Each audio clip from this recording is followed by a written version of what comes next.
Hello, Matthew here. Today I'm going to be talking about Code Ethics number 5.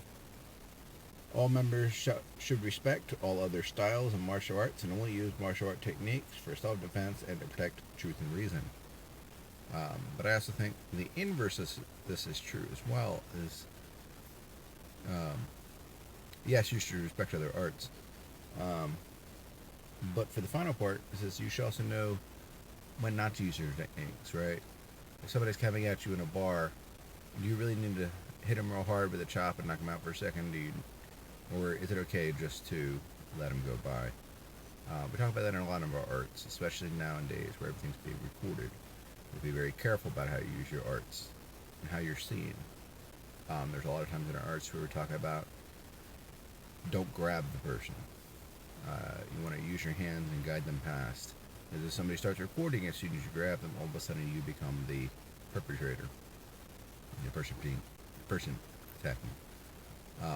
And yes, we have a lot of offensive techniques, but when you're being filmed, and when you're a big guy like me, I'm all of a sudden going to be the attacker in the video, even though my objective is to protect myself and other people around me. And then you also need to understand, if you do need to come back, at what level do you need to come back? So if somebody comes at me with a real severe punch, do I need to block it? Do I need to respond? And what if they did it by accident? What if they're just joking, right? You gotta know when to pull your punch. And then for the beginning of that, about respect all other styles of martial arts, I come from a very diverse martial arts background.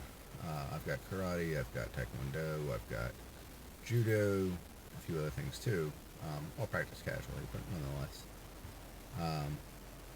And there's a lot of techniques in Cuong that are different. It's the same technique, but practiced differently.